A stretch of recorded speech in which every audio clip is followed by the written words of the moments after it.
ჩემთვის ძალიან დრამატული არის ის რეფორმა, რომელიც დაანონსდა და რაღაცნაირად, იმიტომ რომ ამ უნივერსიტეტში ვარ ბაკალავრიატიდან მოყოლებული.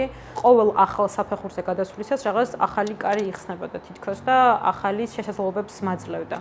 და ყოველთვის ეხლაც დოქტორანტურაზე რო ვარ, სტუდენტებთანაც რომ აქ შეხება, სანამ ეს ამბავი დაანონსდებოდა, მეც ასე თქვათ ვაგულიანებდი მათ, რომ თქვენი მიმართულებით რო გააგრძელებთ, აუცილებლად ყოველთვის იქნება იმის საშუალება, რომ რაღაც შემდეგ საფეხურზე გადახვიდე, შენი თავი განავითარო, ეს იქნება აკადემიური სფერო, თუ ეს იქნება ასე თქვათ კერძო სფერო, მაგრამ ყველაზე ჩემთვის ასე თქვათ სენსიტიური არის ის, რომ ის სტუდენტები ბაკალავრზე და მაგისტრატურაზე, ვისთანაც მაგ შეხება, მოდიან და გეკითხებიან, თინა მე პირველ კურსზე ვარ და ჩემი ფაკულტეტი 3 წლიანი გახდა, არ ვიცი რა უნდა ვქნა ახლა ეკოლოგიაზე, ბიოლოგიაზე, ვინც ამ მიმართულებებზე აბარებდა ჩვენ ფაკულტეტზე, სატყეოს მიმართულების მაგისტრანტები და ძალიან ესეთი ტკივნეული თემა არის ეს ჩემთვისაც და სტუდენტებისთვისაც. ბაკალავრიატიდან ვიყავი ჩართული უნივერსიტეტში საერთაშორისო პროექტში, რომელიც არის კაბოლი იყო სამწუხაროდ, იმიტომ რომ ესეც ასე ვთქვათ, ქვეყანაში მიმდინარე პირობების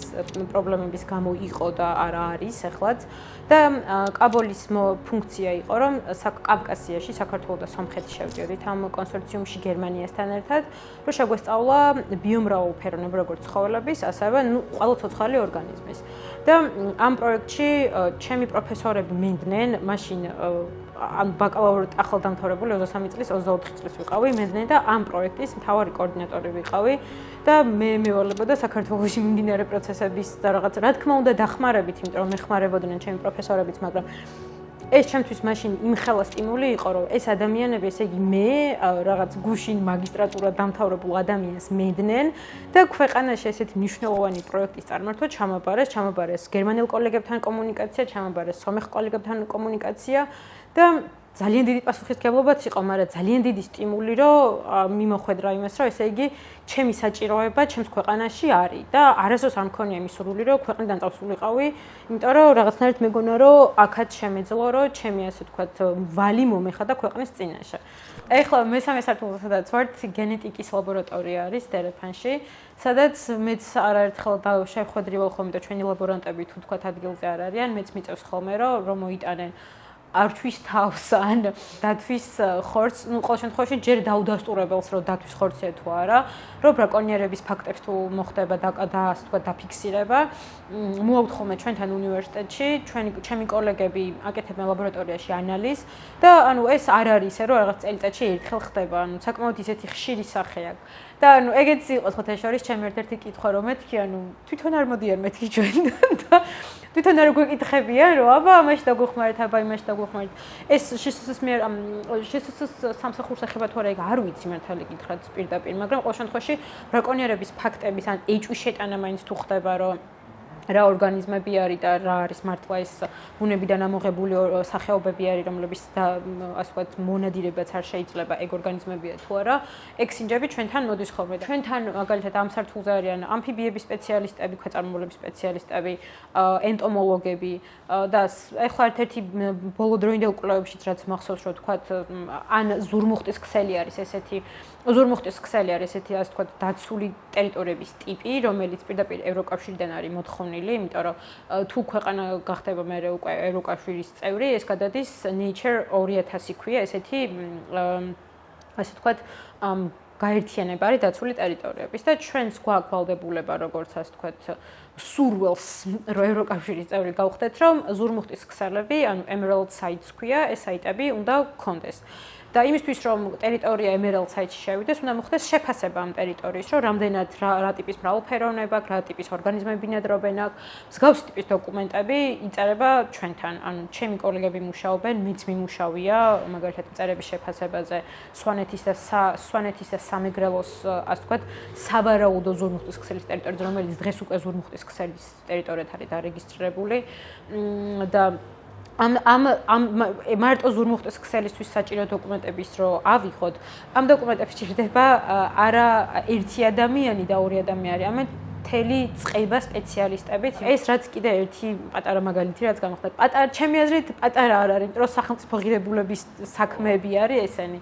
მაგალითად ჩვენთან მეოთხე სართულზე, სადაც სატყეოს მიმართულების ასე ვთქვათ ძირითადი ლაბორატორიები არის განთავსებული, წლებია უკვე, სადღაც მე საიდანაც მახსოვს 2019 წლიდან თუ 18 წლიდან საქართველოს ტყეების ინვენტარიზაციას აკეთებენ ჩვენი სპეციალისტები. უმეტეს შემთხვევაში ეს დაკვეთები პირდაპირ სამინისტროდან არის მოსული. ამ წუთასაც მუშაობენ ჩემი კოლეგები ტყის ინვენტარიზაციაზე.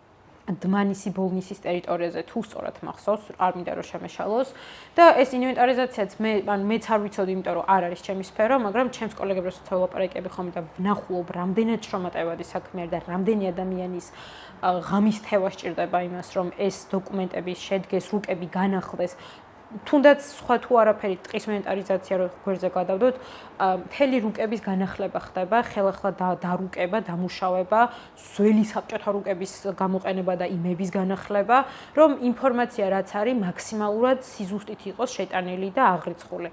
და საქართველოში მე მგონი მე რაც ვიცი, ყველა რეგიონის აღწერა მოხდა, ანუ ასე ვთქვათ, ინვენტარიზაცია მოხდა ტყის. ჩვენი სტუდენტები, ვისთანაც მე შეხება მქონიან, ჩვენი კოლეგები, ეგ ადამიანებიც მთელი საქართველოს მასშტაბით, ეხლაც ჩვენი მეოთხე კურსის სტუდენტი არის ერთ-ერთი, რომელიც განათლების ფესტივალშიც იღებს მონაწილეობას, რომელიც ახლა მთელი საქართველოს მასშტაბით დადის ჩვენი უნივერსიტეტის განათლების ფესტივალი.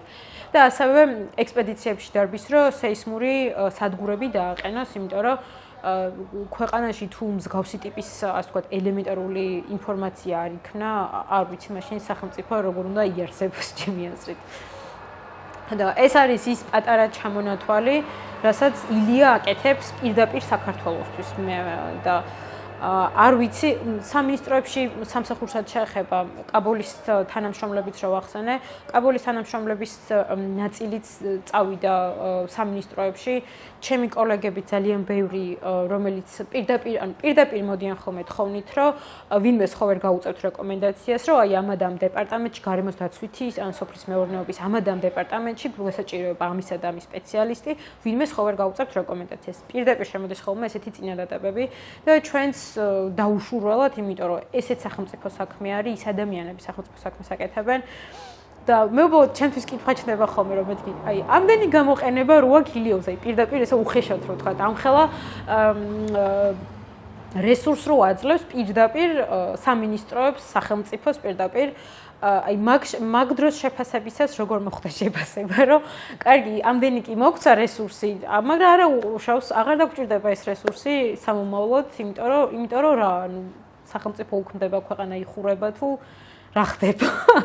რასაც ხვდები არის ის, რომ თუ ადამიანებს, თუნდაც სკოლის მოსწავლეებს არ ესმით მეცნიერების რეალური დანიშნულება რა არის, ან თვითონ მეცნიერება რა არის და რა სარგებელი მოაქვს, კერძო პირისთვის, უბრალო ადამიანისთვის, რომელიც შეიძლება ჩემ დასავლიყარ მაგალითად იმეს რო არ ეწყინოს, რომელიც არის გრაფიკული დიზაინერი და ყველაფერს გვეხმარება ხოლმე. რომელიც საერთოდ არ არის იმ სფეროში, რა სფეროშიც მე ვარ, როგორ ეხება ჩემი მოღვაწეობა ეკოლოგიაში, მეცნიერებაში მას მაგალითად. და ეს კითხვა ხშირად ისმის ხოლმე, იმიტომ რომ ანუ კარგი შენ რო ყოღოებზე, პეპლებზე, მწერებზე მუშაობ, მე რა სარგებელი მაგიდან, იმიტომ რომ ადამიანები ეგოისტები ვართ მაინც და გვინდა რომ ჩვენი პირდაპირი სარგებელი დავინახოთ ამ ყველა ნამოქმედარიდან ხოლმე. და მე ესაბამები ხოლმე რომ აი მაგალითად წახვედი ველზე მეთქი და გიგბინა გველმა, რა შვრები. და შენი აზრით მეთქი, ეს ინფორმაცია რას შვები მერე რა ხდება მეთქი, საიდან მოდის თქო. შენი აზრით უბრალოდ სადღაც ციდან ჩამოვარ და ეს ტექსტი რომ აი გველმა თუ გიგბინა, უნდა მიხვიდე, გააკეთო ესე და ეს, რაღაცა ბეჭდები მოიხსენი, საათი მოიხსენი შესებას. არა მეთქი, ეს ინფორმაციაც, ან ის ინფორმაცია რომ ფუტკრებს როგორ მოუვაროთ. ან ძალიან ისეთ ელემენტარულ მაგალითები მომყავს, რომელიც მე მგონია რომ თაფლი ბევრ ადამიანს უყვარს. ფუტკრის მოვლაც მეცნიერება არის, ეს არ არის უბრალოდ რომ რაღაც ინფორმაცია დაგროვდა.